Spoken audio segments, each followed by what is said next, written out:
Hello friends, welcome to the AmiBroker tutorial video. दोस्तों हम यहाँ पे क्या करने वाले हैं, हिंदी इंग्लिश दोनों को जो है मिक्स करके चलेंगे ताकि जो है आपको अच्छी तरीके से समझ में आ जाए। जो नॉन इंग्लिश जानते हैं या फिर हिंदी जानते हैं, दोनों के लिए ये वीडियो यूजफुल हो पाए।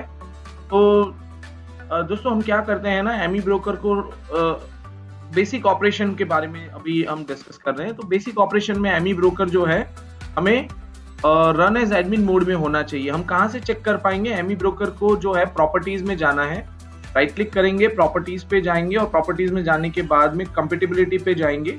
वहां पे आपको जो है रन एज एडमिनिस्ट्रेटर सिलेक्टेड होना चाहिए। ये एक ही बार करने का प्रोसेस है दोस्तों। उसी तरीके से हमारा डाटा फीड होता है। तो डिपेंड्स ऑन डाटा फीड हमें AmiBroker and data feeds को जो है रन करने का सीक्वेंस होता है, एज वेल एज उसको रन एज एडमिन में ओपन करना है या नहीं करना है। तो इसके बारे में आपके जो भी आरएम्स हैं वो आपको बढ़िया से बता पाएंगे, ठीक है। तो no need to worry, but ये जो बेसिक अंडरस्टैंडिंग है ये आपको रन एज एडमिनिस्ट्रेटर है, इस तरीके से याद रखना है। एक बार मैंने दोनों सेट कर दिया तो मुझे बार बार ये करने की जरूरत नहीं है। अभी मैं क्या कर रहा हूँ, एमी ब्रोकर को ऑन कर रहा हूँ, उसके बाद में मैं आरटी कोड को ऑन कर रहा हूँ। So what you can do is you open both the Amy broker as well as the data feed as a run as administrator. So in order to get the things done properly, okay, I just did it on run as administrator. So देखो दोस्तों अभी ये क्या हो गया, Amy on हो गया, data feed हमें दे दिया नोटिफिकेशन कि सब कुछ ओके है, डाटा फीड बैकफिल कंप्लीटेड हो गया, ठीक है। तो यहाँ पे अभी हम देख रहे हैं कि ये बढ़िया से डाटा फीड को हमने सारा कर दिया। बहुत बार ये प्रॉब्लम होता है दोस्तों कि हमारा डाटा फीड जो है ना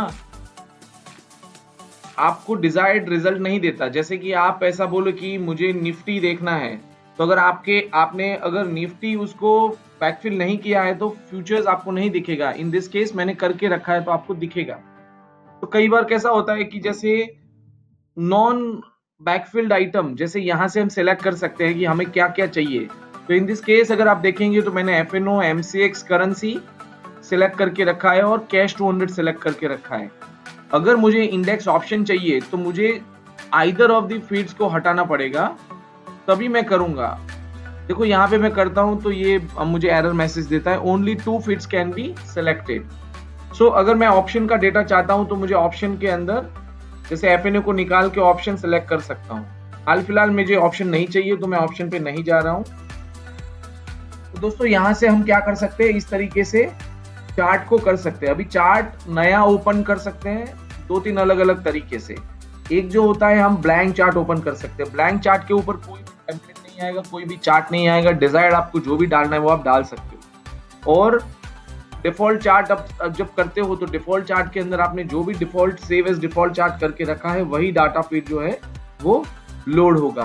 मान के चलो कि मुझे जो है इस चार्ट के ऊपर मुझे वॉल्यूम डिप्लॉय करना है, तो मैं वॉल्यूम इस तरीके से डिप्लॉय यहाँ पे कर सकता हूँ। तो deployment of the chart is very easy, ठीक है। और दोस्तों ये होता है कि डाटा फीड जो है ना, सिलेक्शन आपको अपने हिसाब से करना है। आप कैश, फ्यूचर, ऑप्शन जो भी करना चाहे, and whatever you feel na, like if you want option data you can select option data, if you want cash data you select cash data.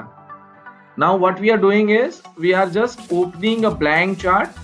From plus icon you can add blank chart, as well as you can select, go to the file, new, and here the blank chart.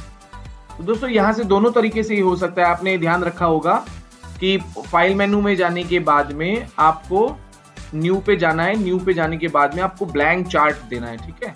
तो यहाँ से blank chart करने पे आपको एक blank window open होगी।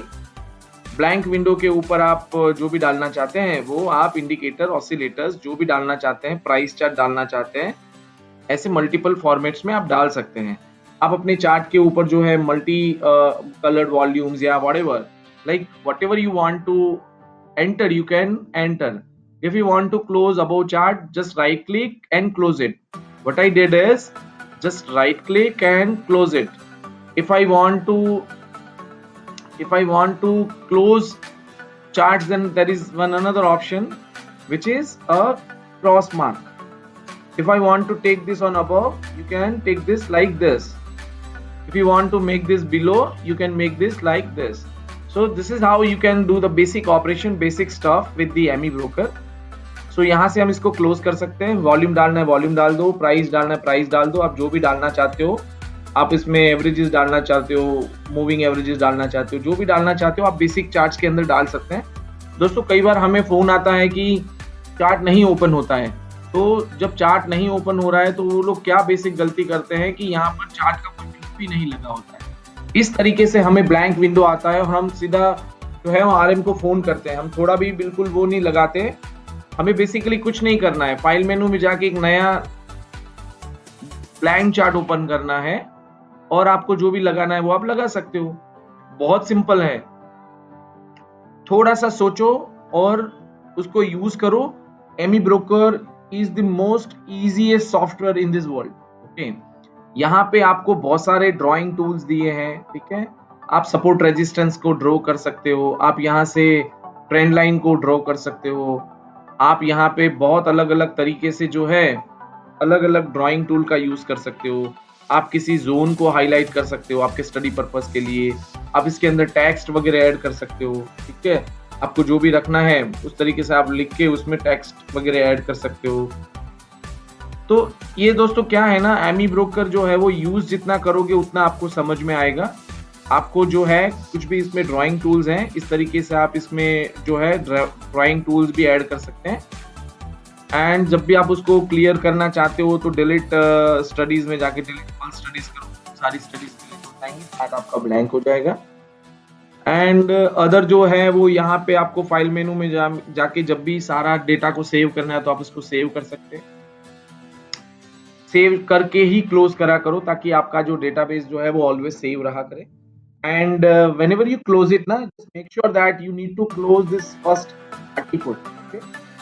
तो article को पहले बंद करना है. आर्टिकल को क्लोज करने के बाद में आपको ME ब्रोकर को बंद करना है. ME ब्रोकर को ऑलवेज जो है वो जो भी चेंजेस करते हैं उसको आप डिफॉल्ट में सेव करके रखिए. ठीक है, मैं डिफॉल्ट चार्ट अगर ओपन करूंगा तो मुझे हमारे जो भी चार्ट्स हैं वो आ जाएंगे.